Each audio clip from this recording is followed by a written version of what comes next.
देखिए, श्री राहुल गांधी जी, जिनके नेतृत्व के कार्यकाल से ही कांग्रेस सर्वाधिक समस्याओं में जूझ रही है और बिहार में उन्होंने यात्रा की कांग्रेस की समस्याओं के समाधान के नाम पर, परंतु उनके कार्यकर्ताओं में आपस में कितना घमासान था, ये सब लोगों ने टीवी चैनल्स के ऊपर देखा।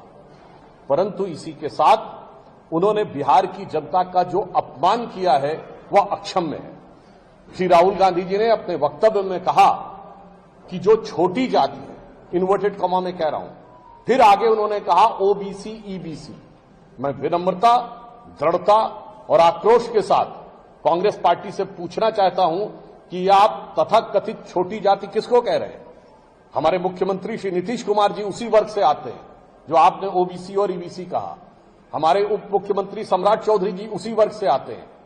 हमारे अनेक नेता जो पूर्व में बिहार में उप मुख्यमंत्री रहे हैं, चाहे स्वर्गीय सुशील कुमार मोदी जी हों, तारकेश्वर जी हों, रेणुका जी हों, अन्य नेता, मैं पूछना चाहता हूं राहुल गांधी जी से, ठीक है आपके खानदान की बहुत लंबे समय तक हुकूमत रही होगी, आप अपने को बहुत ऊंचा समझते होंगे, ब्लू ब्लड समझते होंगे, परंतु यह शब्द छोटी जाति यूज करना और उसके बाद ओबीसी ईबीसी बोलना, यह साफ दर्शाता है कि वो कांग्रेस पार्टी जो अपने सत्ता काल में कभी जिसने जातिगत गणना और सर्वेक्षण नहीं कराया, वो आज जो जोर जोर से ये विषय बोलती है, हकीकत में उसके दिल में पिछड़ी और अति पिछड़ी जातियों के लिए किस प्रकार का विद्वेष, वैमनस्य और विष भरा हुआ है, वो अनायास श्री राहुल गांधी जी के मुंह से सामने आ गया। मुझे लगता है कि इसके बाद कांग्रेस का वास्तविक चरित्र, और हम सिर्फ कांग्रेस की बात नहीं कर रहे हैं, मेरा सवाल तेजस्वी यादव जी से, आप इंडी गठबंधन के लीडर हैं बिहार में, कांग्रेस तो आपकी सब्सिडरी की तरह काम कर रही है। मैं पूछना चाहता हूं श्री तेजस्वी यादव जी से, आपकी तो वो पार्टी थी जिसने दलित समाज को नगर निकायों और जिला पंचायतों में लंबे समय तक आरक्षण नहीं दिया था, जो एनडीए की सरकार आने के बाद मिला। मैं तेजस्वी यादव जी से और इंडी गठबंधन से पूछना चाहता हूं कि राहुल गांधी जी ने जो ये शब्द बोला है कि छोटी जाति जैसे ईबीसी और ओबीसी, उसके ऊपर तेजस्वी यादव जी का क्या कहना है? और यह दिखाई पड़ता है कि जो गरीब गुरबा के नाम पे सत्ता में आए और उनका परिवार आज बिहार का सबसे अमीर परिवार हो गया है, शायद वो भी दिल ही दिल में आज राहुल गांधी की मानसिकता के साथ हो गए हैं और इसीलिए उन्होंने इस पर मौन धारण किया हुआ है। देखिए, राहुल गांधी जी जो भारत की राजनीति के चिर युवा नेता हैं और चिर व्याकुलता में वो जितना चित्र विचित्र प्रकार का ज्ञान देते हैं, मुझे लगता है उसे देखकर कांग्रेस पार्टी के ही नेता पूरी तरीके से किंग कर्तव्य विमूढ़ हो जाते होंगे। अब उन्होंने ये बयान में कहा कि भारत का कॉन्स्टिट्यूशन सिर्फ 1947 में नहीं लिखा गया। शायद श्री राहुल गांधी जी को पता नहीं, भारत का संविधान 26 नवंबर 1949 को लिख के तैयार हुआ।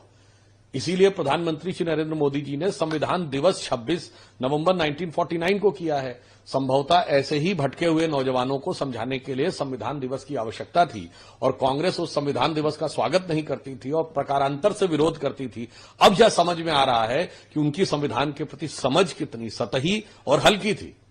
दूसरी बात, उन्होंने कहा संविधान हजारों साल पुराना है।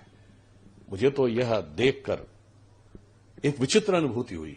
ये वो कांग्रेस पार्टी जो ये मानती नहीं थी कि ये देश हजारों साल पुराना है।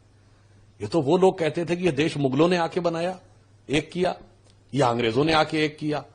कम से कम राहुल गांधी जी के मुंह से अगर यह अज्ञानतावश भी निकला है कि वह संविधान जो 1949 26 नवंबर को बनकर तैयार हुआ, 26 जनवरी 1950 को लागू हुआ, उसके बारे में वो कह रहे हैं कि हजारों साल पुराना है। मगर इतना जरूर मैं कहना चाहूंगा, ये देश हजारों साल पुराना है। और प्रधानमंत्री श्री नरेंद्र मोदी जी ने जब अमृतकाल की बात कही थी तो उन्होंने क्या कहा था?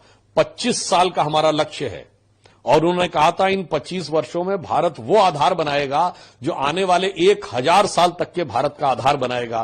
तो हम वो देश हैं जिसका इंस्पिरेशनल सिविलाइजेशनल है। हम हजारों साल पुराने इतिहास से प्रेरणा लेते हैं, 25 वर्ष का एजेंडा रखते हैं और 1000 साल के इतिहास पर दृष्टि रखते हैं।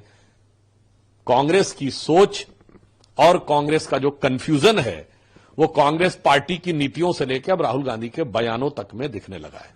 और ये मैं ये भी कहना चाहता हूं कि बाबा साहब अंबेडकर की जयंती आ रही और हम लोग पूरा एक पखवाड़ा मनाने जा रहे हैं। ये कहना कि हजारों साल पुराना संविधान है, मुझे लगता है ये बाबा साहब अंबेडकर जी के प्रति उनकी अज्ञानता और अवमानना दोनों का प्रतीक है।